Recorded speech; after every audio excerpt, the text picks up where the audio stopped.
Hello, and welcome back to yet another video. This is the third episode in which Madara reveals himself as Naruto's grandfather. He injected both his own and Hashirama's cells into Naruto. As a result, Naruto gained strength, awakening the Sharingan and, later, the Rinnegan. To show your support, click the like button and subscribe. Let's get this show started. Team 7, Naruto never felt at peace within the team. There was always someone watching over him, a pair of eyes that always stared at him. It annoyed him to no end. There were a few times that he had even thought of killing someone because of the constant watchful eyes that always tailed him like his own shadow. It felt like he was a criminal by being always watched. It was not just Team 7, it was everywhere he went within the village. There was always someone watching him like a hawk. Konoha did not trust him. He was seen as a flight risk. Naruto figured that the council had taken notice of his transformation and were not going to take any chances with him. It was clear that no one trusted him because he refused to tell them anything. Even when they had tried to force him to talk, he still had no fears. They could not touch him. The feeling he was having now was the same his grandfather felt when Konoha had been formed and Hashirama was made Hokage. His grandfather was not trusted. They could never make him leader. Without the trust of the village, even from a clan he led, Madara was forced to defect from the village. It was now the same with him. Konoha refused to trust him because he kept things from it. He really hoped that it did not end the same way with him as it did with his grandfather. It would make his goals hard to achieve, but not impossible. His skills in taijutsu were not what they feared. No, they feared the things he was hiding. They came to a conclusion that he was hiding his true strength. That conclusion made them even more suspicious of him. They could not understand why he would hide his true strength. They thought he was hiding his true strength because he was planning something.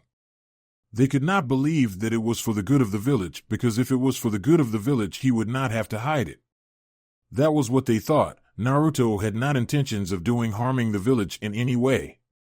His grandfather had founded the village along with Hashirama. His grandfather was the one to have named the village. It was only fair that he inherited it since it was founded by his grandfather. He could not go around destroying things that his grandfather had built. Despite the constant watch he was under, Naruto had no fears of his secrets ever being discovered by someone. The only reason Naruto did not have any fears was because he knew that they would never find anything from him unless he was careless. But with the constant watch he could not train anywhere or do anything private outside of his own apartment. His apartment was the only place that gave him the privacy he needed. But he was sure of it, sooner or later they would bypass his security seals. He was by no means a seal master. The security seals are what he had been taught by his grandfather. They were not perfect, but they did their job. He could converse with Zetsu and even at times leave a clone while he goes away to the hideout to train. With Team 7, he had to worry about Kakashi, who always had his eyes on him. Even when they were on missions, the Jonin paid too much attention on him than his other students. Kakashi was taking his job seriously than Naruto had thought the Jonin would. He never made the mistake of leaving Naruto alone. No, if he was going somewhere and it was during Team 7 activities, the Jonin would leave a shadow clone with Naruto.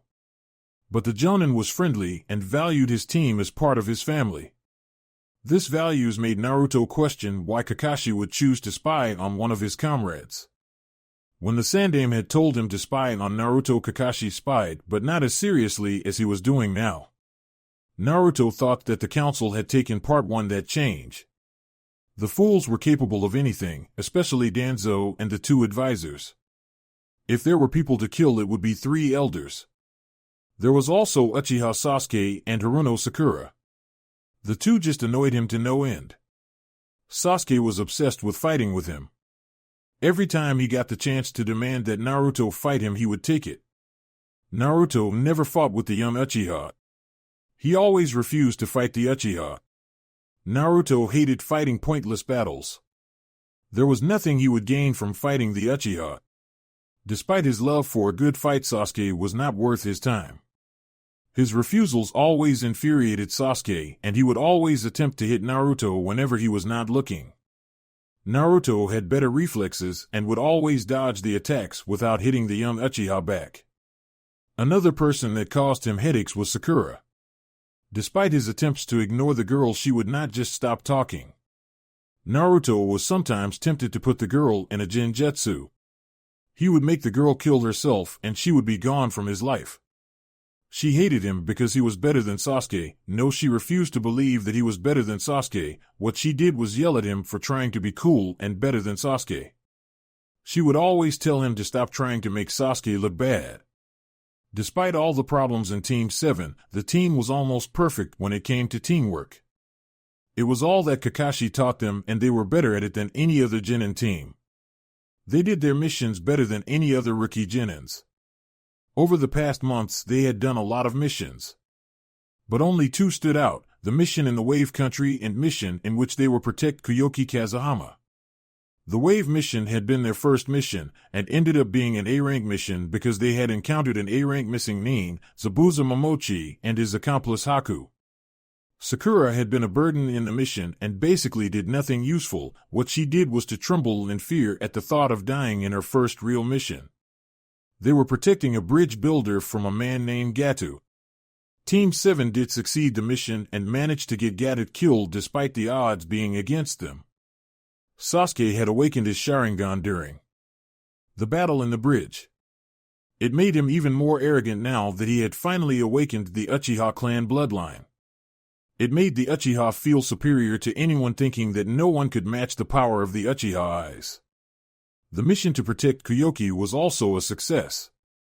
They went to the Snow Country on the mission and found out that Kuyoki was a real princess. The team had thought she just played a princess in movies. Her country was being controlled by her uncle, who had killed her father to take over the country. The woman at first had been refusing to accept her role as princess of the country, but after her uncle was killed, she finally decided to become ruler of the Snow Country. Naruto had been thinking of a better way to reveal some of his secrets to Konoha to get them off his back. Revealing some secrets would get them to lessen the number of shinobi they have following him. They would not need to have him watch 24/7, since they would have found out what he had been hiding from them. He would have more space to breathe and more privacy than he currently. He was patient and would wait for the right time. Rushing into things had its consequences. He would rather not have to deal with those if he could just wait a little more. Naruto was walking calmly towards Training Ground 7 alone. Looking around the village, he had come to notice that some of the villagers had stopped glaring at him. They had lost their hateful looks, but not all of them had. Some still did glare at him, but they had lost the intensity they used to have before he was a genin. The kind of change surprised him. He did not understand what had made them stop glaring at him. He did not think that it was because he looked like their dead precious yandere. Naruto was so consumed by his thoughts that he was not paying attention to where he was going. He ended up bumping into someone who also seemed to have been lost in thoughts. Likely no one was hurt, since they were not moving at a fast pace. Naruto fathered himself and looked at who he had hit. He noticed that there were 3 people in front of him. The one he had bumped into was glaring at him. He was a boy at his teens. "What were you going, brat?" the boy who Naruto had bumped into yelled. He wore a black bodysuit and black shinobi sandals. His face was painted with face paint. He wore a Sunagekure forehead protector. He had something strapped behind his back that Naruto could tell what it was. It did not seem like a weapon or anything he had seen before. Naruto was not going to apologize to the boy. He had never apologized to anyone before, and he was not going to start now. Their Suna shinobi was glaring at him like he could actually beat him. He was underestimating him because he was younger than him. Naruto ignored the Suna shinobi's words and looked at the other 2 in front of him. There was a blonde-haired girl. Her hair were tied into 4 pigtails at her back. Her eyes were light green. She had a battle fan strapped behind her back. She was slightly taller than the boy in the black bodysuit. She wore a light purple dress that showed her well-developed breasts. There was a shinobi fishnet under her dress, and her dress was short. It revealed some of her body. Her forehead was tied on her neck. The last one seemed younger than the others. He seemed to be at the same age as Naruto. He had short spiky red hair. His eyes were blank with a dark tint. On top of his left eye there was a tattoo with a kanji for love. He had an emotionless look on his face and gave off a feeling bloodlust. He had a gourd behind his back. The three were Sunagekyo shinobis. The blonde and the red-haired just looked at him while the black-haired in a black bodysuit was enraged at that Naruto had ignored him. He brought out his right hand and grabbed Naruto by his shirt. "Don't ignore me when I'm talking to you, you little shit." Naruto narrowed his eyes dangerously at the teen. This was something he could not forgive. One did not touch him like this and got away with it. Yes, he did hit the teen, but it was not intentional. He was lost in his thoughts, so was the teen. "Kankuro, what are you doing?" the blonde-haired girl barked. The now identified Kankuro did not even bother to look at her. He just grinned. "I am trying to teach this brat to respect those older than him," he said. Before anyone could do anything, Naruto drove his fist into Kankuro's stomach. Kankuro let go of Naruto and clutched his stomach while gritting his teeth. "That hurt," he said under his breath. "That is what happens when you act like a fool, and now you are embarrassing our village by your foolishness." A cold voice of the red-haired spoke, making the blonde and Kankuro tense. Looking at Kankuro, he seemed scared of something, and it was like he had forgotten the presence of the red-haired. "Sorry, Gaara," Kankuro said. Naruto wondered why he was apologizing. Even the girl seemed to get nervous when Gaara spoke. But the name Gaara brought those thoughts to a halt. He knew the name. "Sand siblings, I should have recognized the children of the Yanden Kazekage," Naruto said impassively. "Sabaku no Gaara, Jinchuriki of the Ichibi," he said, making the eyes of two of the Sand Shinobi wide. "Sabaku no Kankuro and Sabaku no Temari, the eldest of the Sand siblings," he said, and narrowed his eyes at Kankuro. Gaara smiled. It was a creepy smile. It was as if he was imagining Kankuro being fed his own hand. "Next time you touch me like that, I will cut off your hand and feed it to you," he said darkly, making Kankuro gulp at the threat. "If it was not that you are a guest to the village, I would have killed you for your foolishness. You don't try to attack someone without even evaluating their strengths," he lectured, walking away.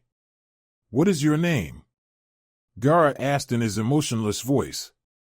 Naruto stopped and looked at the Jinchuriki. "Uzumaki Naruto, I was. Shall see you at the exams, Sabaku no Gaara," he said, and disappeared from the view. Gaara grinned madly, making his siblings look at him fearfully.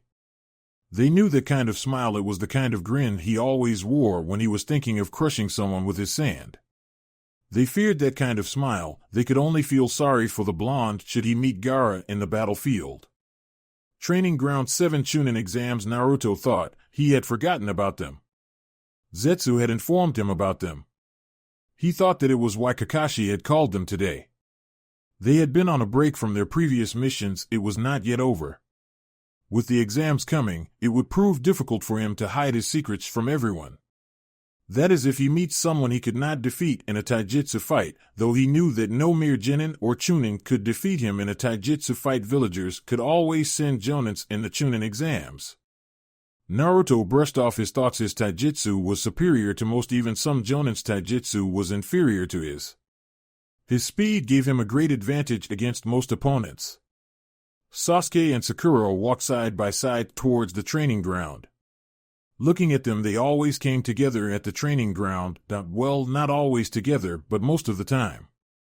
It was like they lived in the same house or were neighbors, but they were none of that.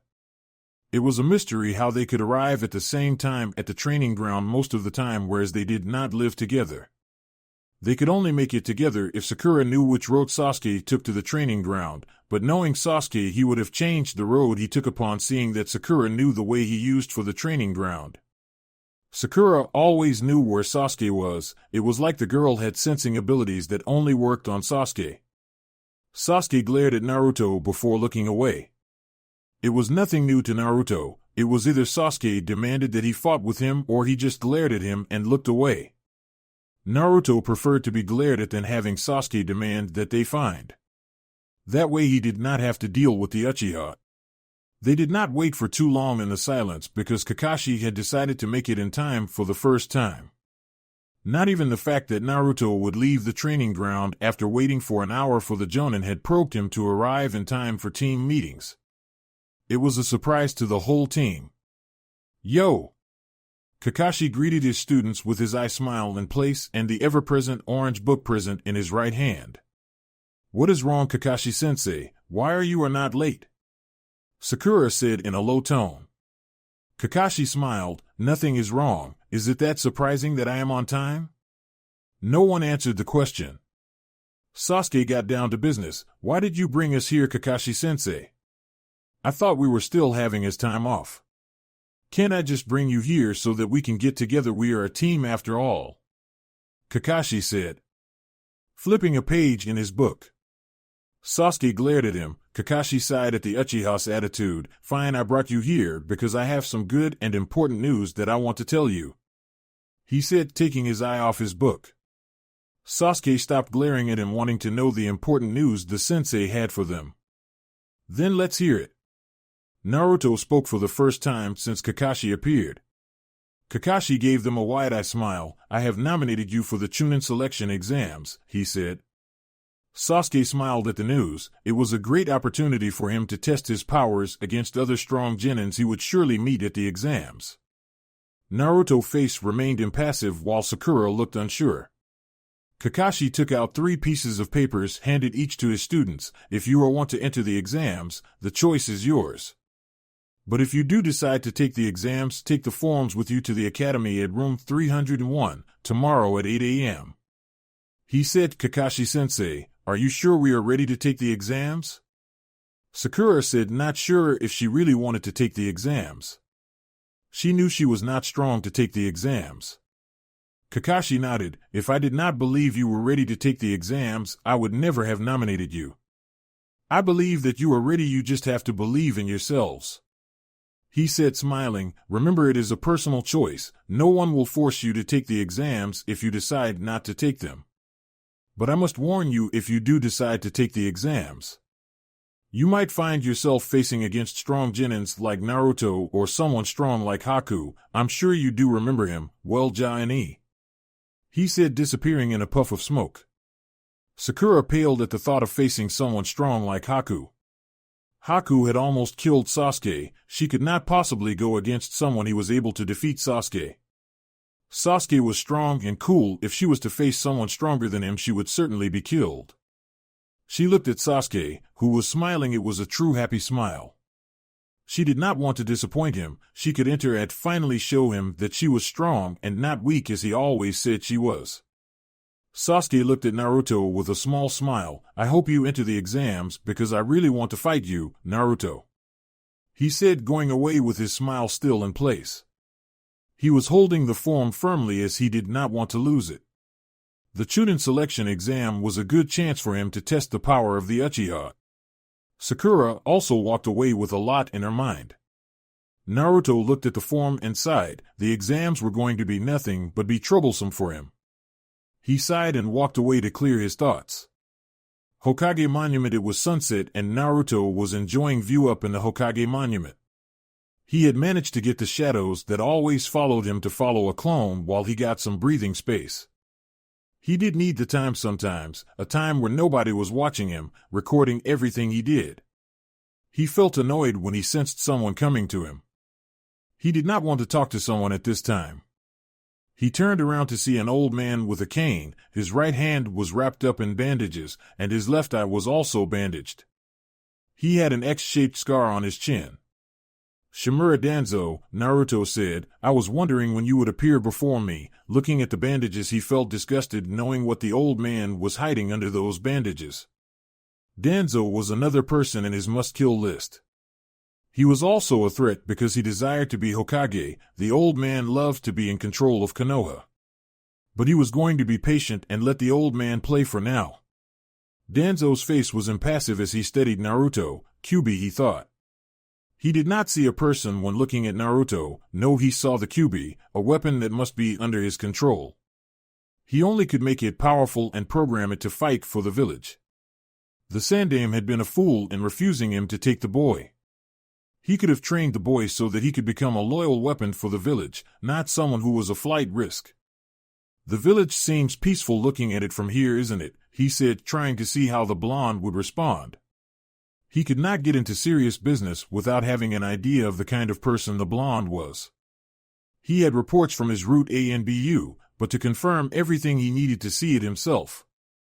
It is lovely, but get to the point. I do not think you came here to talk of such trivial things. Naruto said. Danzo nodded. I have a proposition for you, he said. Naruto narrowed his eyes at the old man. Danzo was looking at him with cold and calculating eyes. I have no interest in joining your root forces, Danzo. In fact, I have no interest in associating myself with you, he said firmly. If Naruto knew of his root, which was a secret that only those in ANBU knew, the boy must know some more secrets. His root was an S-rank secret, not even some Jonin knew of it. His root is thought to have been disbanded, but it was still operating underground. In official reports it was not, but he was still running his division. I see our suspicions were right about you. How do you know of my root division? He asked curiously, wanting to see if the boy would give him something. Your root is not much of a secret, but what you with your root is what is the secret that no one outside your division knows, he said. But Danzo, I am not a threat to the village as you people perceive me to be. Danzo now saw a threat in Naruto. The boy spoke of what his root activities like he knew what they did. It was not good for him. Anyone that did not agree with his ideals was a threat to him and his goals. What troubled him most was that he did not know the capabilities of the blonde. The fact that Naruto was a Jinchuriku made him a threat if he was not working with him. But he was a patient man. Naruto was still young. He was bound to make crucial mistakes that would cost him. He would be ready to capitalize and get the boy to work with him. The power of the Kyuubi was needed to further his plans. If all else failed, then he would have to eliminate the boy. Danzo turned around to leave. My offer to join my cause still stands. I can make you great and teach you how to control the power of the Kyuubi should you join me, he said and disappeared. Naruto sighed. It went better than he had thought it would. He did not reveal much to the old war hawk. Danzo was capable of doing anything. He would not be surprised he sent his root to capture him. The old war hawk had a way of controlling people. But he did not fear that, because of his grandfather and his Sharingan, he could resist any hypnosis. No one could control him with a Sharingan. Zetsu appeared from the ground. It was just his head only. Naruto looked at him. How long have you been here? Long enough to hear everything you said to Danzo, Zetsu replied. Since you were here, did you have a white Zetsu spore attached to Danzo? Naruto asked. He thought that Zetsu might have just done that, knowing that Danzo was a threat. Yes, I figured that you might want me to do something like that. Good, that man is slippery. You can never know what he will do next. With Zetsu's spore on him, I will know everything he does, what he says, and who he meets. I do not want that old man to surprise, Naruto said. When are you going to make a move against him? In time. Right now I am not strong enough to start with my plans. Everything will be in motion once I get strong enough, Naruto said. Staying the way you are and in the village is not helping you become strong, Zetsu pointed out. Naruto nodded, agreeing with Zetsu. I know that. I will think of something after the exams, he said. The academy. Sasuke and Sakura were waiting for Naruto at the academy entrance. Sasuke had no doubt that Naruto would show up. Sakura was the one had thought would never show up for the exams. The girl was weak. Yesterday she did not seem too sure of herself that she would enter. It did not take long for Naruto to appear. The blonde was still in his black attire, but had a sword strapped behind him. Sasuke looked at him curiously. You know how to use a sword? He asked. Yes, but I'm not good at it. It is just useful in dealing with annoyances. Both his teammates knew that he meant weak people by annoyances. Naruto had brought his ninjato because he refused to get his hands dirty with bloodstains of weaklings. A sword could do the job for him without dirtying him. Sasuke shrugged. Let's go inside, he said, turning around to face the academy doors. Both his teammates followed him behind. The academy was full of activities. Naruto was not interested in anything, though. He just wanted to get over with it. The only person that interested him was the Sand Jinchuriki. The others would just be annoyances that talked more than what was necessary. At least he did bring his sword with them. The team walked inside the academy, ignoring everything else that was taking place. They wanted to get to the room they were told to by their sensei. It was of no benefit to them to get into other people's business. They were stopped when a green blur appeared in front of them. The boy in front of them wore a green jumpsuit, his forehead protector was worn as a belt on his waist, and black shinobi sandals. He had thick eyebrows and shiny black hair. He looked at the boys, then at Sakura. He smiled at her and gave her a thumbs up. "You must be Haruno Sakura. I am Rock Lee," he introduced himself to the pink-haired girl. Then he blushed slightly. "Will you go out with me? I will protect you with my life." He said Sakura was quick to speak. The boy was lame. His jumpsuit, hair, and everything about just seemed wrong. "No," she said. "I belong to Sasuke-kun," she thought to herself. Sasuke seemed disappointed at her answer. He had hoped that the girl would accept Lee's proposition and leave him the heck alone, but seems that it was not to be. Lee seemed disappointed at the rejected and brightened up slightly. He looked straight at Naruto's eyes. "You are Uzumaki Naruto, correct?" Naruto nodded. "Gai-sensei told me that you are the best taijutsu user out of all the genins. He said, fight with me. I would like to see if you really are good. I'm a taijutsu specialist. If I want to be the best, I must beat what is considered the best." Naruto looked at the genin in front of him for a moment before speaking. "As much as I love to dance, I have to interest in taking part of a pointless dance." "Dance?" Lee said confusedly. Sakura sighed. Naruto referred fighting as a dance. Never has she once heard him say the word fight. It was always dance with him. He means to fight. She answered Lee, seeing his confusion. When it sank in his head, Lee took a taijutsu stance. "I'm afraid I must insist." He said Naruto knew the boy was not going to take no for an answer. He really hated being dragged into a fight he did not wish to take part in. He looked at Lee for a second, then disappeared in a burst of speed.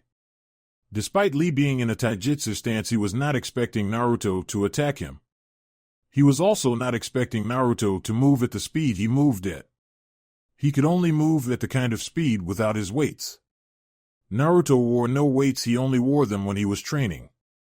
Now Lee found himself wide-eyed. Naruto's sword was on his neck, poised to pierce it. He could not do anything at the situation he was in. Naruto's knee was down on the ground as he needed to get low to get into the position he was in. He was in front of Lee with his sword raised. Everyone who saw him was shocked at his speed. Sasuke gritted his teeth. He hated seeing Naruto look strong. He hated admitting it that Naruto was faster than, stronger than him. Even with his Sharingan activated, he had only increased his strength by a few miles, but it was nothing compared to Naruto. "I refuse," Naruto said firmly. Lee nodded slowly. "Good," Naruto said, retrieving his sword. He sheathed it and walked past Lee, causing his teammates to follow him behind. They had an exam to take. Sasuke glared at Naruto's back with his fist clenched. He had tried so many ways to surpass Naruto, but he still failed to do that. He needed more power to surpass Naruto. If he could not defeat Naruto, then there was no way he was going to be able to defeat Itachi. He needed to beat Naruto first, then he would be able to defeat Itachi. Team 7 walked towards room 301 in silence. They reached the doors and were stopped from opening the door when Kakashi appeared between them and the door. Kakashi's eyed smile was in place, as well as his orange book, Make Out Paradise. "Kakashi-sensei, what are you doing here?" Sakura asked, looking at her sensei. Kakashi was a little surprised that Sakura had decided to enter the exams. He looked at Sasuke. Sasuke was the reason the girl entered the exams. If Sasuke was not on her team, she would never have entered the exams. With the look he saw on her face yesterday, it was truly a surprise that she decided to come. I should not be surprised, Kakashi thought to himself. There was really nothing that Sakura would not do for Sasuke. He sighed and closed his book. I'm glad that you all decided to take part in the exams, he said, but to be honest with you, the Chunin selection exams can only be taken by a team of 3. For example, if Sakura had decided against taking part in the exams, Naruto and Sasuke would have been eligible to take part in the exams. Sakura felt relieved that she had decided to take part in the exams, or she would surely have disappointed Sasuke. She had no doubt that Naruto was going to participate, but that would not have mattered had she decided against participating in the exams. Sasuke would have been upset with her had she stood in the way of him taking part in the exams. She looked at her sensei. Why did not you tell us that yesterday? I wanted everyone to participate on their own choices, not because they were forced to. If you had decided not to take part in the exam, Sasuke would have forced you to enter. He replied, earning a nod from Sakura. She knew it too well. Sasuke would have forced her to enter the exams. She was not sure how Naruto would react if she had chosen not to enter, but thinking of it, Naruto might have cared either way. Sakura, don't allow yourself to be a burden to your teammates, Kakashi said firmly. Sakura nodded. She had always needed to her teammates to carry her. Even Naruto did look out for her at some times, even though she knew he didn't give a damn about what happened to her. Well then, good luck, Giant. Kakashi said as he disappeared in swirl of leaves. Even though Sakura was weak, he was not a bit worried about her, for he knew that her teammates would look out for her. Naruto stepped forward and opened the door, and his teammates followed him. As he entered room 301. The moment they entered the room, they were greeted by killing intents from different directions. Sasuke shrugged it off, even though it made him a bit uncomfortable. He had come across killing intents that made him want to kill himself, so this was nothing. Sakura held her hands together. She was a bit scared now because the killing intents were too much for her. Pathetic, Naruto thought. Killing intents of such level did not move him. Madara had trained to withstand killing intents even from something such as the Kyuubi. Madara might have been old at the time, but one he still that had made Naruto afraid of the old man was his killing intent. The first time he had experienced a dose of it, he had fainted because it had been pressing him down like nothing he had ever felt before. Such things had made his killing student frightening for mere genins. Another thing that had made it frightening was his grandfather's DNA. Naruto possessed a bit of Madara's chakra. He did not let it leak because he did not want to scare anyone. There were a lot of genins in the room. They had not expected the participants to be in the exams. There sure are a lot of them. Sakura commented, earning a nod from Sasuke. It did not matter to Sasuke though. He was happy. So many participants meant he would have more competition. Sasuke-kun, you are late. Ino yelled as she jumped on Sasuke's back, placing her head on his shoulder. It was obvious that Sasuke was annoyed by the girl's actions. One would see it because the Uchiha's eyes were twitching. He was not the only one who was annoyed by Ino's actions. Sakura was displeased. She grew a tick mark on her forehead. Ino did not see Sakura. She was busy with her Sasuke. It has been long since we last saw each other, Sasuke-kun. How have you been? Ino asked. If Sasuke was going to respond, he never got the chance to do so. Get away from Sasuke-kun, Ino pig. She yelled angrily as she marched to get Ino off Sasuke. There was only one girl for Sasuke, and that girl was her, not Ino. Ino took notice of Sakura's presence in the room. She had not seen the pink-haired bunsy. Her eyes were only on Sasuke. She looked around and saw Naruto with arms crossed on his chest and a bored look on his face. He is kind of hot, she thought with blush. She looked back at Sakura and smirked. If it isn't big ugly forehead Sakura, I thought you would be at home playing makeup, she said. Sakura grew another tick mark on her forehead. Ino was making her look bad in front of Sasuke. She could not tolerate something like that. No, it was unacceptable. You guys are taking the troublesome exams too. This is so troublesome. A lazy voice of Nara Shikamaru spoke, knocking Sakura off her thoughts. Naruto looked at the genin and did something that shocked both Sasuke and Sakura. He smiled at Shikamaru. It was a small smile, but a smile nonetheless. They had never seen him smile since the formation of Team 7. His face was always impassive or with a bored expression. Sakura stared at Naruto. Sasuke-kun, did Naruto just smile? She asked. Surprisingly, Sasuke responded with a nod. Ino looked at them confusedly. Is it that surprising to see Naruto smile? She asked, looking at the two. Both ignored her as they got over their shock. Shikamaru gave a small nod to Naruto before answering Ino, guessing it is shocking to them because they had never seen Naruto smile during their time in Team 7. He said, earning a nod from Ino. I found you. Kiba yelled as he made his way to the group. Looks like everyone has assembled. He said as his teammates joined the group from behind the Chunin. Shino still had his impassive expression while Hinata liked well Hinata. She greeted the group and started to poke her fingers as soon as she laid her eyes on Naruto.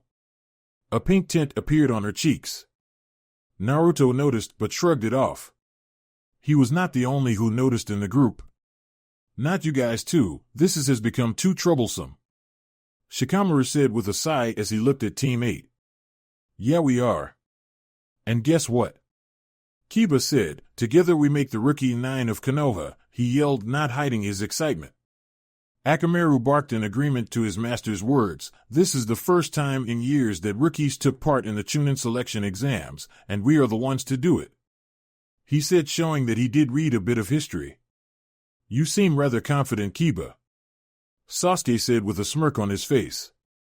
Kiba snorted. Of course I am confident, he said. We did a lot of training since we became Chunin, and we won't losing to the likes of you like we did in the academy. He said, confident that he could beat someone like Sasuke. Sasuke snorted. There was no way someone like Kiba would take him down. Kiba was saying what he was saying because he had a mouth to speak. Naruto looked away from the group as he sensed someone coming close to the group. You guys should be quiet. Aren't you the rookie Chunins?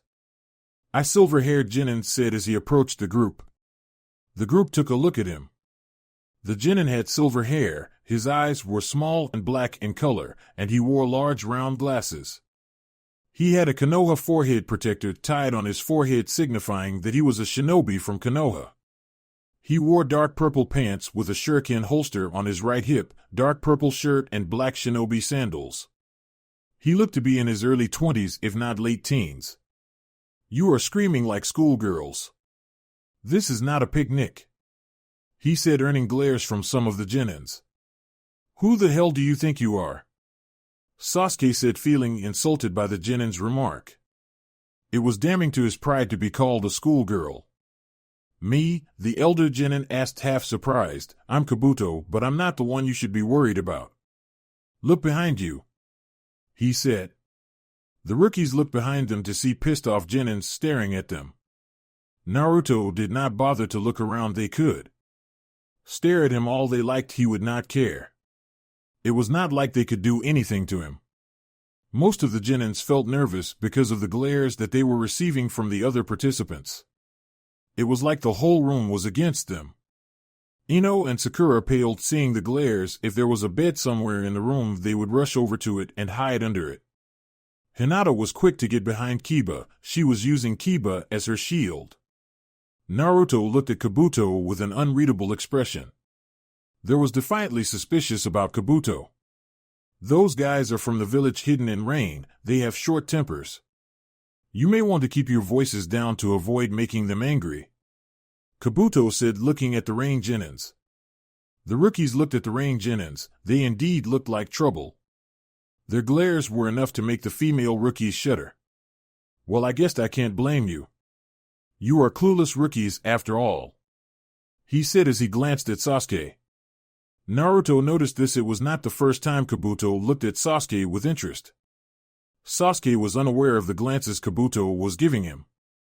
But Naruto could tell that Kabuto took interest in Sasuke. Well, I guess you guys do remind me of myself, Kabuto said in mirth. So this is your second time taking part in the exams? Sakura asked with a bit of hesitant. No, this is my 7th time actually. The Chunin selection exams are held twice a year, so this also makes it my 4th year taking the exams, Kabuto replied with a small smile. Kiba whistled. The exams must be hard if a person can fail them 6 times. Naruto raised a brow. 7 times taking the exams, thought. He could not have failed so many times unless he was doing it intentionally. He could not see how anyone would fail the Chunin exam 7 times. Even someone with half brains could not fail the exams so many times. Since you guys remind me of me, I will show you what I have gathered for the exams, he said, taking out a deck of cards from his pouch. These are Nin info cards. I have gathered information on every participant in the exams. Do you have information on individuals? Sasuke asked, clearly interested. You are worried about someone? Kabuto asked with a smirk, looking at Sasuke. My info is not perfect, but it's not the same as having nothing, he said. Just tell me the name of the person and I will tell you what I know about the person. Kabuto said, pushing his glasses up, something that seemed to be a habit of his.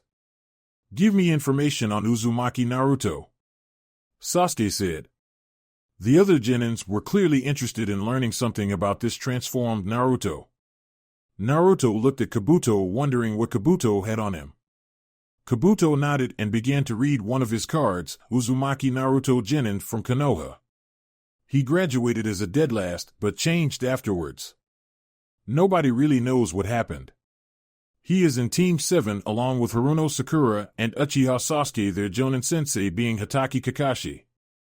Naruto has completed 15 D-rank missions, 1 C-rank mission, and 2 A-rank missions along with his teammates. He specializes in taijutsu.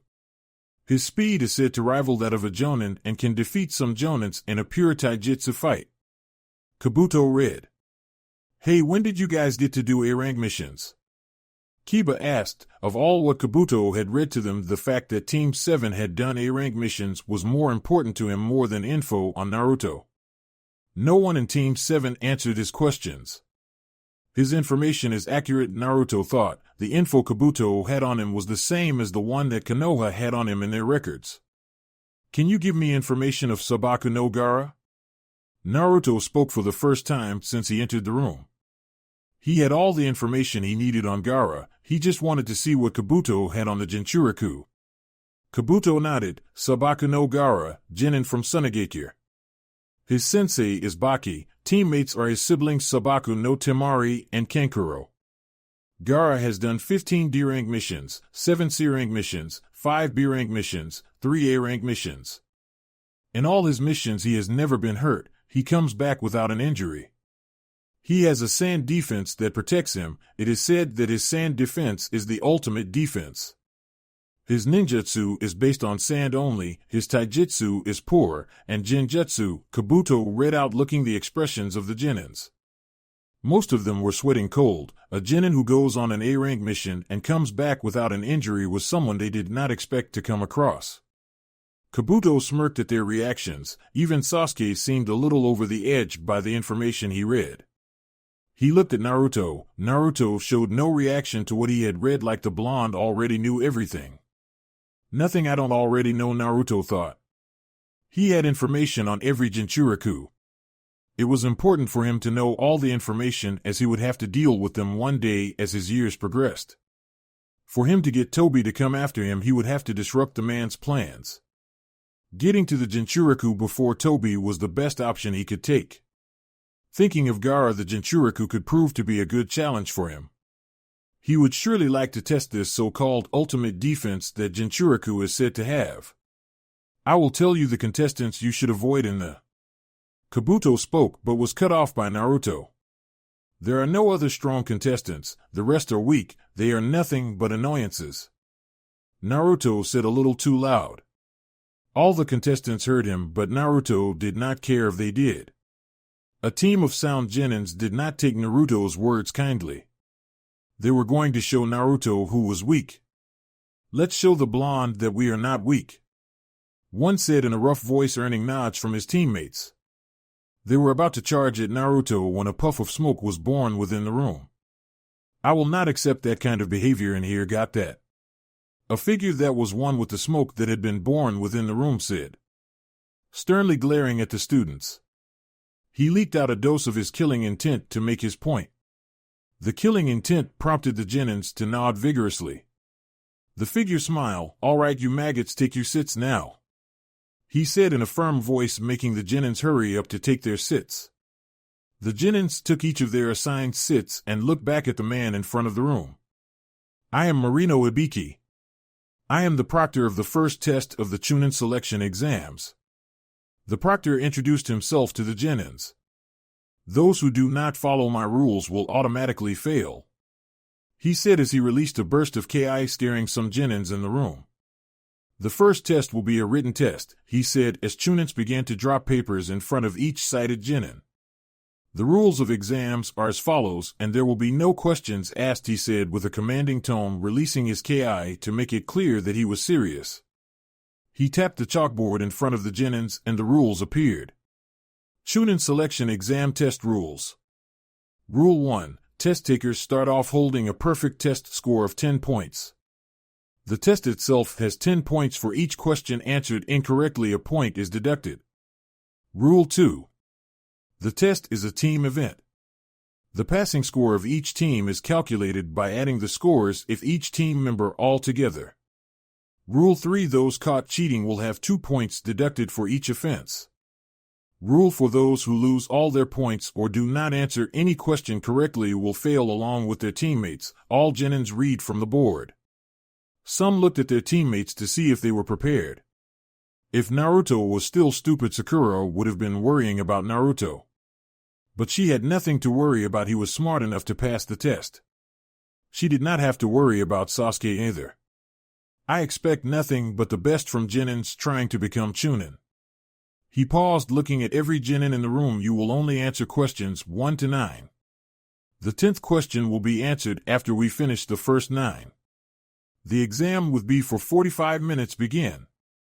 He yelled the last part as the Genins flipped their papers. Naruto looked at the questions and raised an eyebrow. Had he not been reading different books and scrolls ever since he was 6, he would never be able to answer any of the question.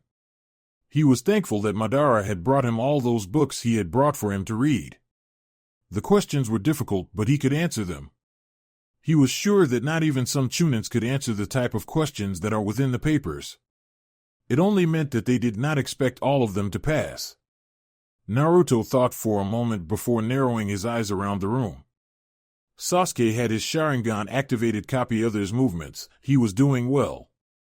If it was not for the fact that he had been hiding his jujitsu, he would have surely doing the same as Sasuke just to make things interesting. He looked at room and seemed like most are cheating. Information. Gathering. Naruto thought, looking at the Genins who were cheating. He concluded that they are accepting the Genins to cheat without getting caught. It was a test to see if one had information skills. Such skills were useful for missions. Naruto did not have to worry about having to acquire such skills. He had Zetsu to do it for him. But that did not mean he did not learn a thing or two from him. He did learn a few things so that he could look for information himself whenever Zetsu was unavailable to do it for him. Because gathering information would involve breaking into offices' private buildings, one has to be discreet. Such acts would get one killed should they be caught in the act. The Hyugas had their Byakugans activated. The Byakugan was a useful tool for something such as gathering information because of its ability to see through solid objects. They did call it the all-seeing eye. Hinata looked to be checking him out. He figured the girl might have been looking to see if she could help him since he had not yet answered any questions. He sighed and began to answer the questions. A few Genins got caught cheating, which resulted in them being thrown out of the room. They were thrown out because they had been denying that they were cheating the exams. If one's teammate got caught, it meant it was all over for the whole team. Something like this could break and make a team. The others could blame the one who got caught for their failure. Which would be true. Had he not been caught, they would never have failed the exam. But some would help each, seeing that their teammate lacks in information gathering skills. The 45 minutes was over and Ibiki stopped them from answering any more questions. We will now begin with the 10th and final question, he announced, making everyone look up to him. Now before we begin, I should tell you that there is an added rule to the question. Now this rules are of desperation. He paused to let the words sink into their heads. The first rule is whether or not you will take the question, he said, making the Genins look at him confusedly. Temari, Naruto recognized, asked a question for everyone. What will happen if we choose not to take the question? She asked curiously. If you choose not to take it, your points will be dropped to 0 and you will fail along with your teammates, he spoke. Then we take the question. A genin yelled out, standing up from position. The other genins nodded in agreement with him. Another rule is associated with this question. If you take the question and answer it incorrectly, that person will lose the right to become Chunin ever again, Ibiki stated with a serious tone, making them believe that he was dead serious. Well, apparently Kiba did not get it. He shouted his thoughts. What kind of stupid rule is that? There are people who have taken the exam multiple times right here. He shouted, pointing at Kabuto, who had told the rookie 9 that he had been taking the exams for the 4th year now. Ibiki smirked. You guys are just unlucky. This is this year's rule. Some genins began to look at their teammates, trying to figure out what they were going to do. Whether take the question and risk being unable to become a Chunin should they fail. Naruto just sat there looking calm as always. But I am a nice guy, he said, getting the attention of the murmuring genins. I am giving you a chance to choose whether to take the question or not. He paused for a moment to let them think. I have to stay calm and follow the lead. Teammate Sakura thought to herself as she did at Sasuke and Naruto, who both looked calm. Ibiki continued, now let's begin with the 10th question. Those who do not wish to take the question may raise their hands, and once their numbers have been confirmed they may leave. Silence engulfed the room as everyone was in their thoughts. I can't take it, a random genin said as he stood up and began to leave the room. His teammates were behind him. Some also raised their hands. There were quite a number of them who left because of fear. Naruto just shook head at their actions. Fear was really strong to use. The numbers died down and almost half of the participants had left. And then people stopped raising hands. Naruto looked at Sakura. She seemed to be calm, which was good. He would have hated if she was to rise up her hand and get them disqualified. He needed to test the Ichibi's Jinchuriku's power. I will repeat this once. Your whole life is riding on this, and this is your last chance, he said, giving the genins a last chance to quiet the test. None raised their hands. They just looked at the proctor with confident looks. He looked around that were left and sighed. 27 teams. Anko was not going to be happy about it. Good decision. To everyone still remaining here, I would like to congratulate you on passing the first test of the Chunin selection exams, Ibiki said with a small smile. Silence engulfed the room. They were shocked at what the man had just said. What? What about the 10th question? Temari shouted. There is not 10th question, Ibiki said as he began to explain what he had done. It was that Chunin captains had a responsibility to take missions when facing with the decision on which mission to take. You might get a mission you have no info about. You would have to gather information. You also cannot refuse a mission simply because it is too dangerous. The type of thinking "we will do it again next year" was not a mentality of a Chunin. Naruto sensed someone approaching the window fast. By the looks of things, the person was going to crash into the window. The windows shattered and the genin looked to see a burner that read the sexy second exam proctor Mantrashi Anko. All right, brats, there is no time for celebrations. I am the second exam proctor, now follow me, the female standing beside the burner yelled. She had violet hair, her eyes were brown. She wore an overcoat with a fitted mesh body that stretched from her neck to her thighs and a dark orange miniskirt. The genins got from their sits and followed her. They followed her till they reached a fence. Behind the fence was the forest. It gave all bad vibes to the genin. There were signs of danger all over fences. It signified that it was a dangerous place. Anko had a too sweet smile upon seeing the forest, as if she was familiar with it. Naruto knew the woman was always at the Forest of Death playing with her snakes. It was creepy.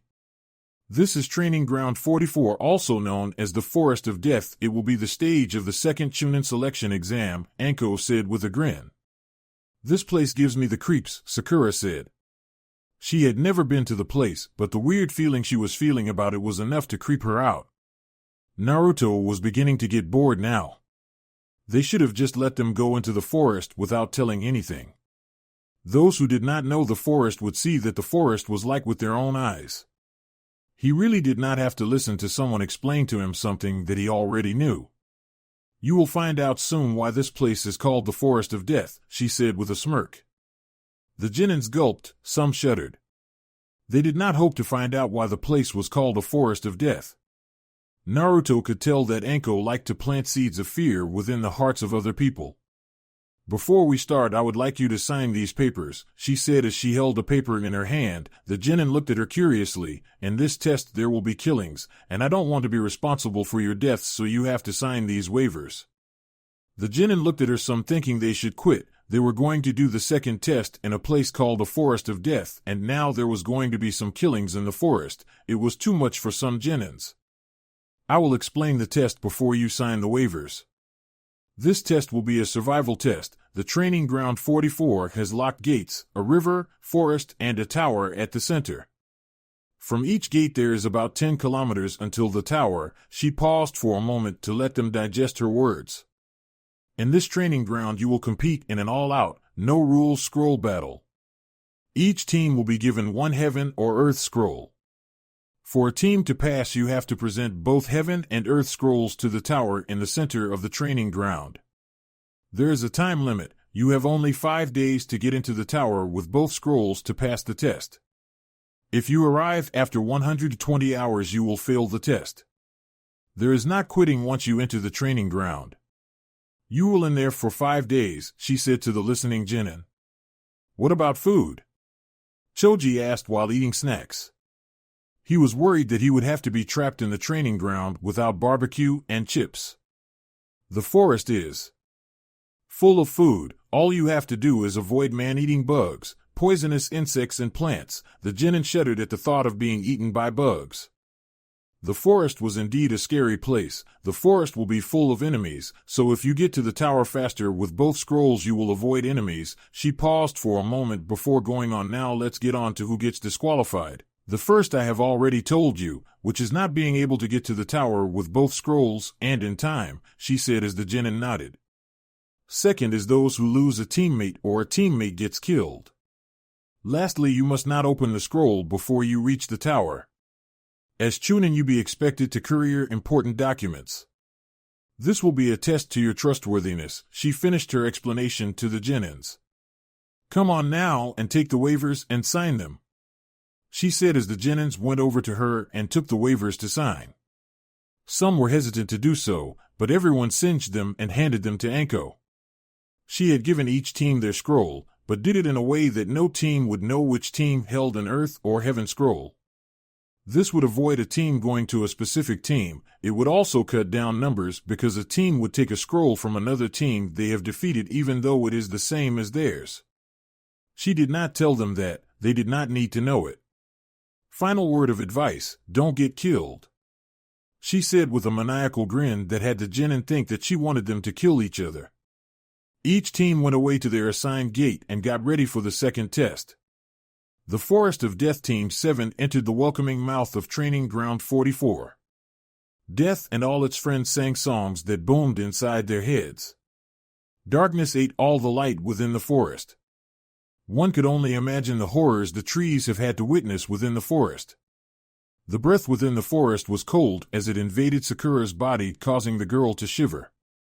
She could only hope that Sasuke felt the same way as she did and give in to the temptations that the cold breeze brought forward. She would surely love having to heat her body with Sasuke's. She would surely cherish the moment. She looked at her teammates and sighed disappointedly. Both her teammates seemed to not feel the cold breath that the forest breathed into her. She was sort of hoping that Sasuke would be feeling it so she could get close to him and feel the warmth of his skin.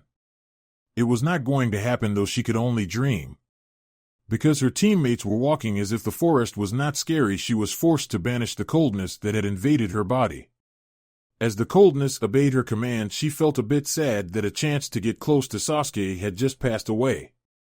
The wide eyes of the forest stared at him, trying to intimidate him. He could almost laugh at the pitiful attempt to make him give birth to fear. He had gone through a lot of horrifying things in his 13 years of life. Such a thing as a forest that was associated with death did not scare him. Even death itself did not scare him. The only thing he was failing to achieve his dreams. Naruto looked at his teammates as they slowly walked within the forest. Sasuke seemed fine, but Naruto could see a bit of excitement from the Uchiha. The atmosphere of the forest could make anyone who enjoyed a good challenge feel a ting of excitement invading their bodies. Sakura, on the other hand, seemed too sure of herself. They had yet to make plans on how they should proceed in the forest. Ever since they touched the belly of the forest, they had yet to speak. Naruto did not mind the silence. He would rather have the silence than to have Sakura spouting nonsense. Sasuke stopped walking, getting his teammates to follow his lead. He seemed to have lost all his excitement, and the cold, emotionless gaze that seemed to be part of his face had returned from its vacation. "We should make plans here, before we go any further into the forest," he said, looking at both his teammates. "We should stay together as a team and not separate.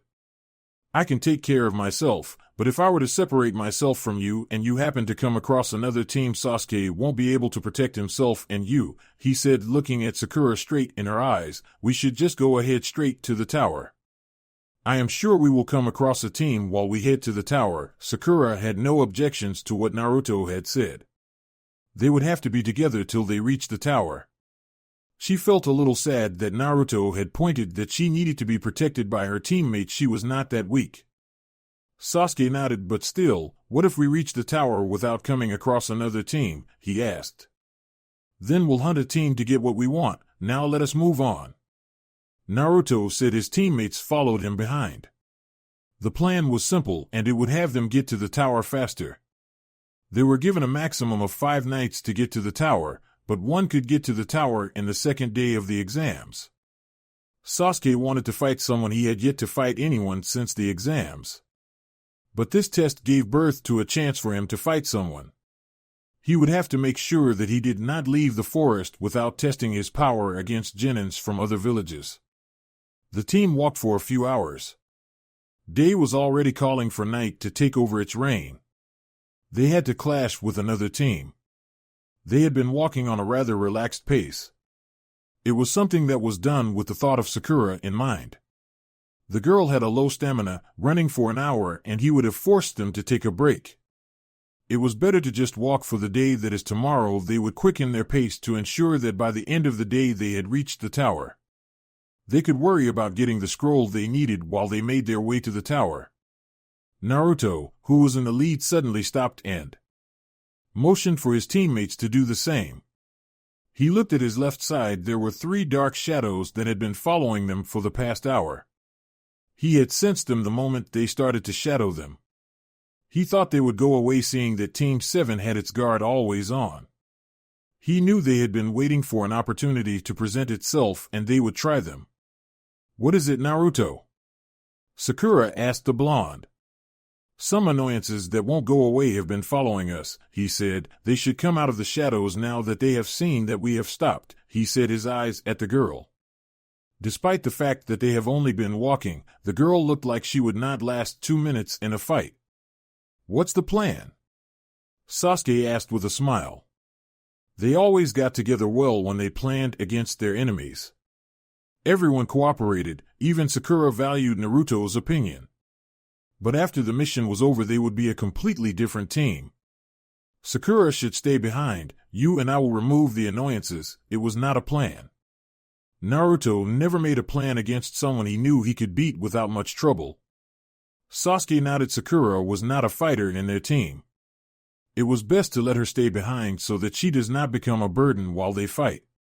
It would be troublesome to let her fight, as they would have to constantly check if she was faring well in her fight. It was something Sasuke would rather not have to do. They did not wait for too long as 3 shadows dropped from the trees and stepped closer to them. The one in the middle had a huge grin on his face. Charging by their forehead protectors, the 3 were genin from Namikaze, the village hidden in rain. "I see you have finally noticed us," the boy in the middle said, clearly the leader. He looked like he was amused by that fact that they had been noticed. Sasuke scoffed. "We knew you were following us all along," he said. Well, he did not know they were following, but Naruto did know, and that was what mattered the most. Naruto was part of their team, so it Naruto knew they all knew about. The smirks on the AIM genins did not falter. They stayed in place, like the news did not surprise them. Oh ho! It does not matter though, surrender the scroll and hand us the girl, the leader of the AIM Genins said with a malicious grin looking at Sakura. Sakura shuddered at the grin. She brought her hands over her chest trying to comfort herself. She was thinking of what would happen to her if she got taken by the AIM Genins. They would surely do unspeakable things to her body. A body she so cherished and has been taking care so that Sasuke would do whatever what he pleased with.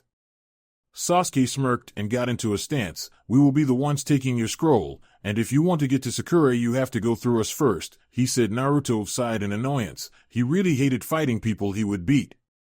But since the AIM Genin seemed serious about fighting, he would play with them. He did not bother to take his taijutsu stance. He walked towards the AIM Genins, getting Sasuke to follow him. Who wants to dance with me first? They did not answer quicker than Naruto wanted them to. Forget it, he said and dashed forward in Chunin speeds. The AIM Genin stood in their positions as if Earth had brought out her hands and held them firmly. Naruto appeared in front of the Genin, so did Sasuke. He kicked the leader on the face, sending him flying away and turning his attention to the other. Sasuke stared at his opponent with a smirk. He felt excited about the challenge that had presented itself to him. His opponent charged at him foolishly. The Genin tried to make his fist one with his face, but Sasuke dodged and landed a kick on the Genin's right shoulder, sending him flying. He took giant steps towards his opponent. He felt excited. He could try his best to enjoy this fight. His opponent recovered quickly and took a stance as he got ready for the coming Uchiha. With Naruto looked at the Genin in front of him with an unreadable expression. The AIM Genin did not waste time. He quickly tried to hit Naruto. He threw his right punch at Naruto. Naruto dodged like he was not even trying. The Genin threw his right again. Naruto dodged easily. The AIM Genin jumped back and stared at Naruto and smacked. He disappeared in a burst of speed that made Naruto raise a brow. But it was not a speed that could trouble him nonetheless. The Genin appeared in front of him and tried kicking him on his chest. Naruto bended down to avoid the kick. The AIM Genin seemed to have been expecting Naruto to do that. With admirable flexibility, he spun around in quick motion while bending down. He attempted a leg sweep on Naruto. Naruto was still bending but was quick, put his down to the ground as support and pushed his lower body upwards, dodging the kick. He sensed someone coming from behind him and was quick to get up from his position. The boy he had kicked first stared at him and glared, but it was quickly replaced by a smirk. You got lucky with that kick, but I will make you regret it. He said, confident that he would make Naruto regret. The boy he had been fighting took the opportunity where his eyes were at the other Genin and charged at him.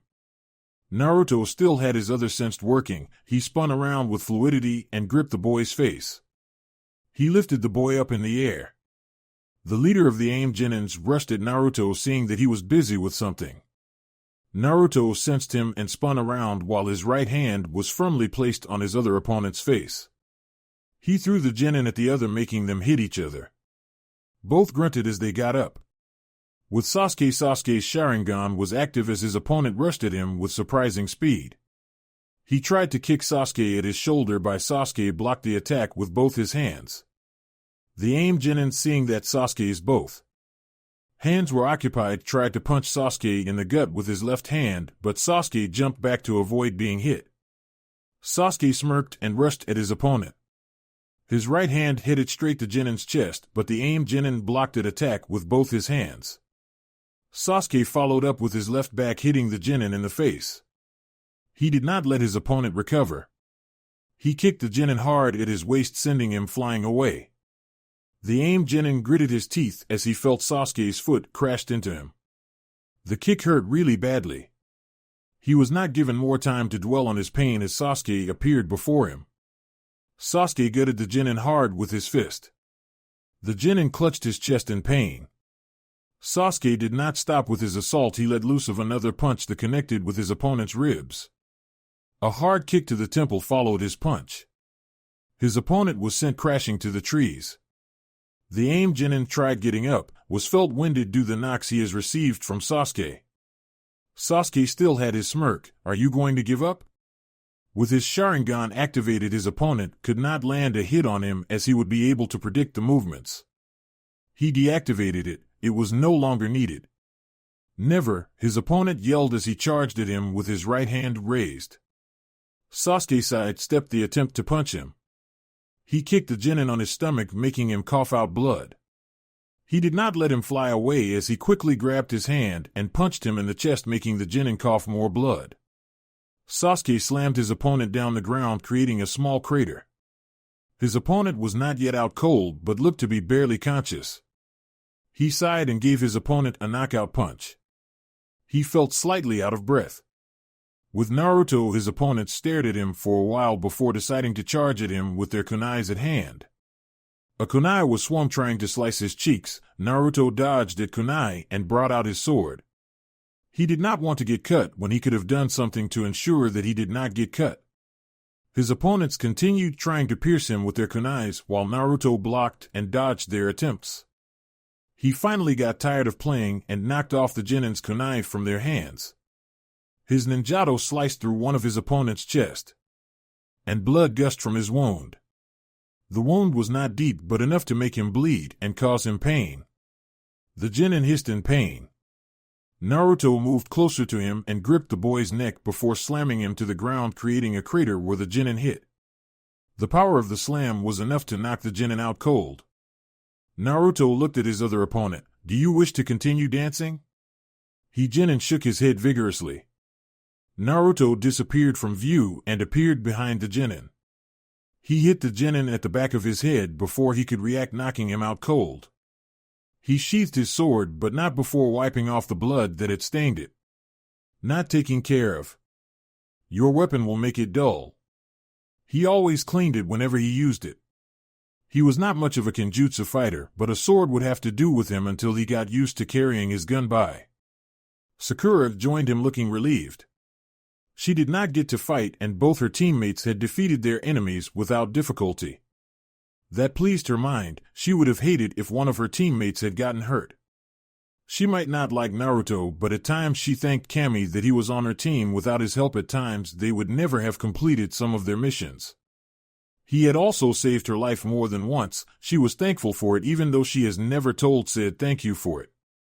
She does know that Naruto did not care for her, and if they were not teammates he would have let her die whenever her life was in danger. Sasuke did the same a minute later. He searched the genin's pockets and found an earth scroll. They needed a heaven scroll. Sasuke grunted. He was expecting an earth scroll. He took the scroll and placed it in his pocket.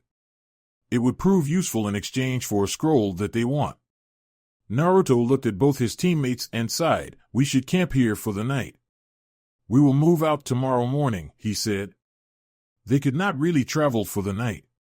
Whenever it was night, the forest became a twin to darkness even when there was a full moon. It was a better choice to camp for the night. Sakura looked at him. "Where are we going to sleep?" "We have no water to bath and no food to eat," she said in a loud voice. She could not believe that Naruto would suggest that they sleep in the middle of nowhere without shelter. They had not even eaten anything, and she was a girl. She could not go to sleep without taking a bath. Naruto looked at the girl as if she was crazy. How can she think of bathing while they are stuck in a forest, Naruto thought. He looked away from the girl. He had no problems. He could stay all night or spend the whole week without sleeping. As long as they would reach the tower tomorrow, he had no problems with starving himself either. But his teammates were not the same as him. That much he understood. He had to think of a better way to get his teammates food, or he would have to carry them to the tower. "Stay here. I will be back in 20 minutes or less with food," he said after a long pause. "Wasn't you the one who said we should not separate?" Sakura asked. Naruto ignored her and blurred out of his teammates' view. If they did not separate, he would have been forced to carry them tomorrow because they would be hungry and tired. He had no intentions of doing something like that. Getting them food so that they could walk themselves was the best thing he could do. Sasuke could probably walk even if he was hungry, but would not be in a condition to fight. It was not that he would have problems fighting a team of genins. "Where do you think he went, Sasuke?" Sakura asked, looking at her precious Uchiha. Sasuke just shrugged and walked away from Sakura. He walked towards a tree, prompting Sakura to follow him. Sakura sat beside a tree next to Sasuke. She had never thought she would one day be stuck in a forest with Sasuke like she was at the moment. Never in her wildest imaginations had she thought this moment would occur. If Sasuke-kun was not so shy, who knows what we would have been doing, she thought, eyeing Sasuke with her cheeks giving birth to a blush. Sasuke-kun, do you want to go out on a date after we complete this test? Sakura asked. She had always been the one to take the initiative and asked Sasuke out. No. Sasuke replied coldly. The girl annoyed him. He had no intentions of going out on a date with her. He only cared about getting strong at the moment. Sakura felt as though her heart was just chewed and spat out. Sasuke always rejected her attempts to get him to go on a date with her. He had always shut the door at her face. Her mind could not say why Sasuke had found her annoying. She had thought it was because her beauty did not attract his eyes. She had always looked at her twin who resided in her mirror to see if she looked good. And each time she saw her twin, she thought she looked beautiful. But Sasuke's eyes seemed to have something that shadowed her beauty from him.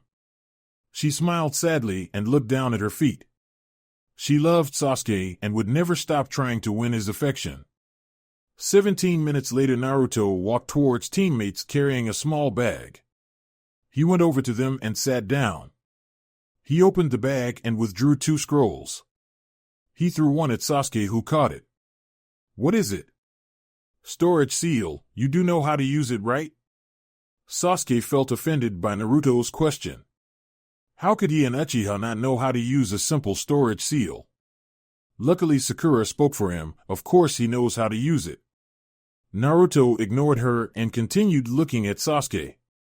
Sasuke opened the scroll and a seal appeared on it. He channeled chakra into the seal. A puff of smoke gave birth to 2 tints. He smiled along with Sakura. Sakura was quick to point out something. There are only 2 tints.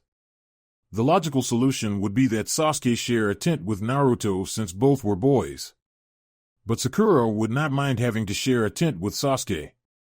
In fact, if she was not shy to say it, she would have suggested it. You two will use the tints. I will keep watch while you sleep, Naruto said. Sakura had no complaints with what Naruto had just said. But Sasuke did. Naruto, why don't you sleep in the tent? I will take the first watch and wake you up after some time, he suggested. Naruto just shrugged. If Sasuke wanted to keep watch, he could keep watch. But that did not mean he was going to sleep in the tent. He opened his scroll. It was the same as Sasuke's. He channeled chakra into the seal and his puff of smoke gave birth to 3 food containers and 3 bottles of water. Sakura's stomach growled as her eyes looked at the food. She had only eaten in the morning. She did not wait for Naruto to give her the food. She crawled over to a container and took it. She retreated to her spot and began to eat the fish and bread Naruto had brought. She ate with eating manners. Despite her hunger, she refused to eat like a pig in front of Sasuke. Sasuke took his container and ate his food peacefully. Naruto did the same. He was glad that he had Zetsu to count on. They stayed in silence as night reigned over Earth. Sakura was the first to sleep. With all the walking the whole day, she was tired and needed to sleep to replenish her stamina. Naruto stayed up with Sasuke. It was before midnight that Sasuke became sleepy. The tent was singing soothing songs to him that had him sleepy. He tried to resist, but his will was not strong enough. Sasuke looked at Naruto. Wake me up in 3 hours so I can take the watch and you can sleep, he said before crawling into his tent. Morning, Naruto woke up his teammates as it was time to move on towards the tower. They could not waste any more time sleeping.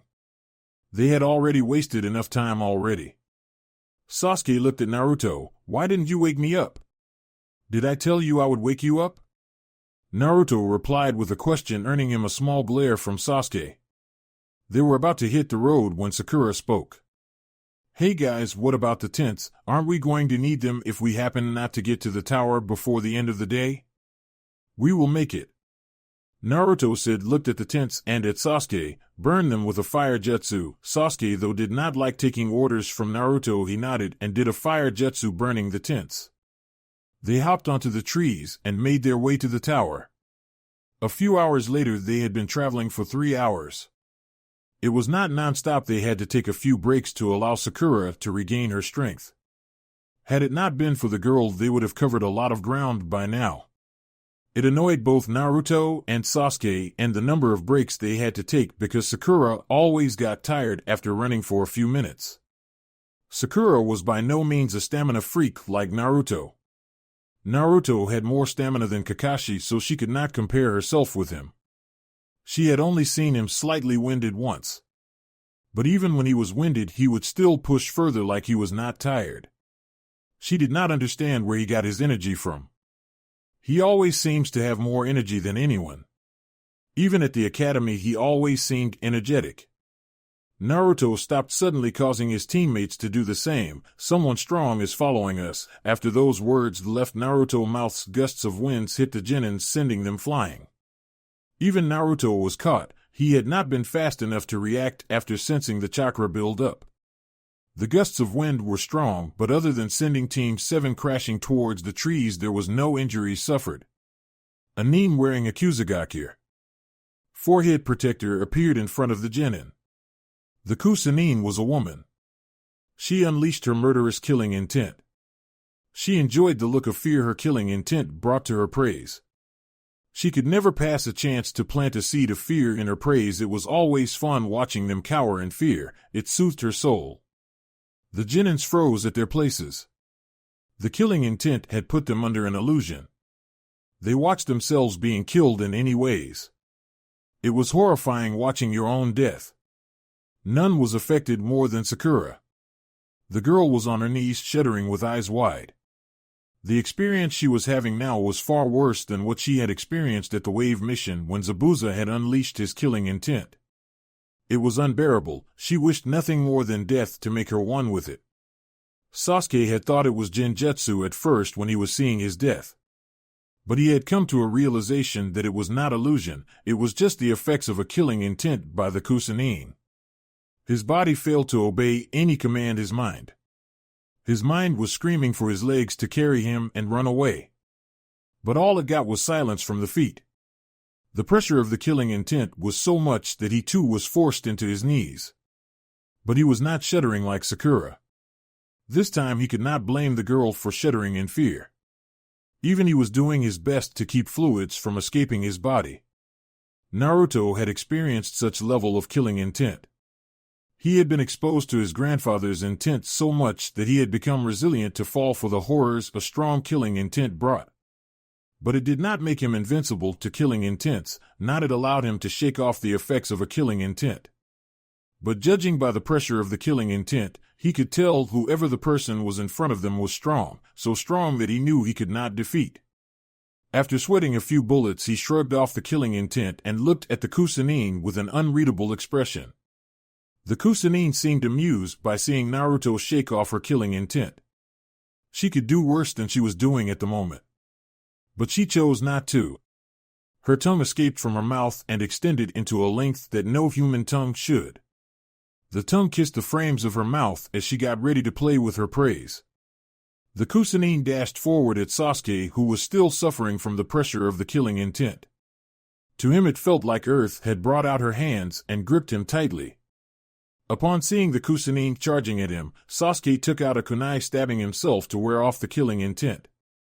His plan worked as he recovered and jumped away in time to avoid being hit by the Kusanin. He jumped on a tree branch and stared back at the Kusanin. Naruto found himself staring at yellow silted eyes of a large snake. The snake could chew him to bits without breaking a sweat. Its eyes shined with a glint of malice as its fangs extended from its mouth. The snake rushed at him at fast speeds. His attention was no taken away from the Kusanin and Sasuke. He jumped up to avoid the snake's mouth. The snake followed him, its head crashed into a tree he was on, breaking it.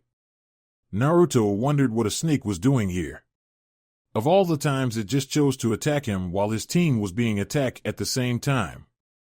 It was too much of a coincidence. He sheathed his ninjato and rushed at the snake. Naruto jumped up onto the snake's head. The snake tried shaking him off its head, but Naruto held firmly. He channeled wind chakra to his blade and stabbed the snake's head. The snake hissed and shook violently. Naruto jumped off the snake and landed on the ground. He really should not be dragged into a fight with a snake. The snake rushed at him in fast speeds. Naruto rushed at it too. He threw his wind-enhanced blade straight into the snake's right eye, piercing it. The snake hissed in pain. Naruto rushed at the snake and jumped onto its head again. He withdrew his blade from the snake's eye. He punched the snake on its head. But his attempt did not do much damage to the snake.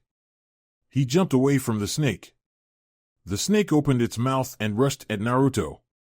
Its fangs seemed to be attracted to his flesh as the fangs got close to him, looking to be one with him. Naruto looked at welcoming mouth of the snake and jumped away. The snakes missed him and kissed the welcoming ground. Naruto stretched out his senses, finding that the Chunin was still fighting with Sasuke and there was no other person other than Sakura near the place. He looked into the snake's eyes and activated his Sharingan. He refused to fight a snake further. His Sharingan morphed into his six-bladed Manjikyu.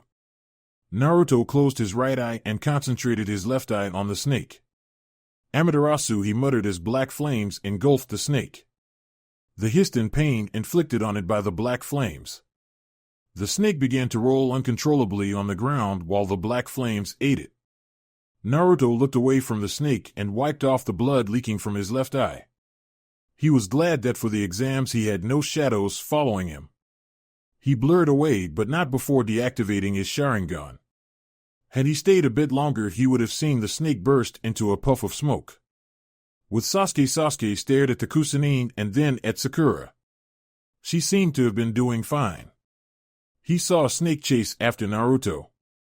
He did not have to worry about Naruto, for he knew that he could take care of himself. Right now he needed to worry about himself. His opponent was strong, he could feel that. The Chunin chuckled, looking at her prey. Sasuke could see the Chunin's eyes were the eyes of a predator. He was the prey and the predator was staring at him in its glory. "Come at me with all you got, Sasuke-kun," the Chunin spoke with a grin. Sasuke did not want to be told twice. He charged at the Chunin.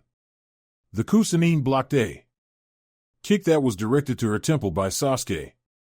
Sasuke tried to kick the Chunin again, but his attempt was blocked again. Sasuke jumped back from the predator and activated his Sharingan.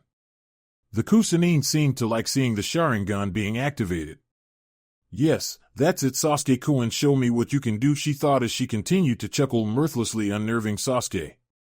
He dashed forward at her and attempted to punch her on the face. But the Chunin leaned back to avoid his attack. Sasuke leaned forward and tried another punch at the gut, but the Chunin jumped to avoid being hit. Sasuke dashed forward, not giving his opponent rest. He jumped up into the air and attempted to punch the Chunin while Earth pulled him down. The Chunin brought out both her hands and blocked Sasuke's attempt. She tried punching Sasuke on his chest, but Sasuke was able to see the attack thanks to his Sharingan. He jumped back to avoid being hit. The Chunin rushed at Sasuke and tried kicking him, but Sasuke blocked the kick with his knee.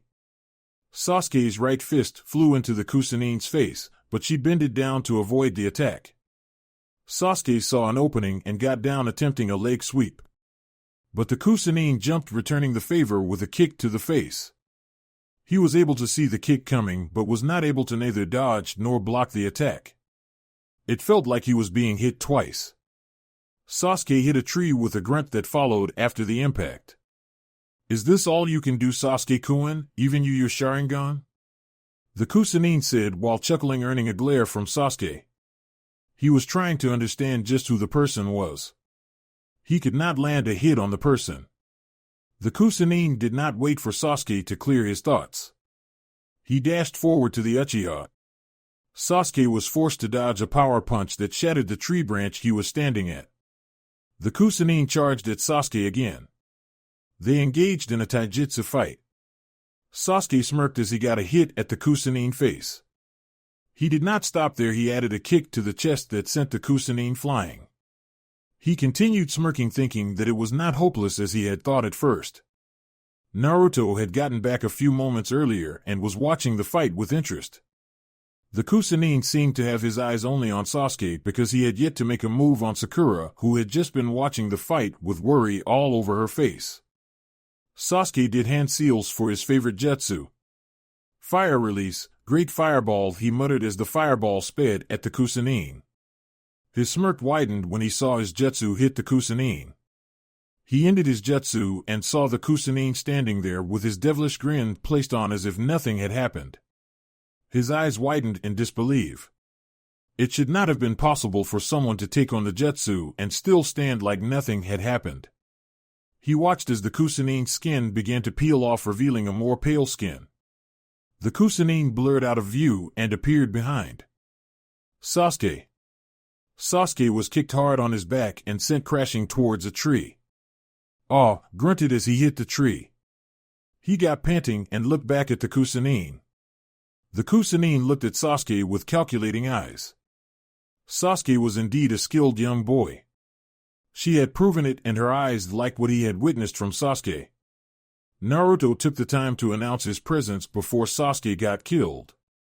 But he felt that the Kusanine was just playing with Sasuke. He felt that if the Kusanine wanted to kill Sasuke, she would have done it already. She had many opportunities to inflict serious damage to Sasuke but did not. It was making him answer a lot of questions. First it was the snake, now it was this. There was only question that he felt worthy of being asked at the moment. His eyes traveled towards the Kusanine. "Who are you?" That's it for this video. I hope you all enjoyed the video. Don't forget to like the video, subscribe to the channel, and follow me on my other social media accounts. Anime God here, and I'm signing off.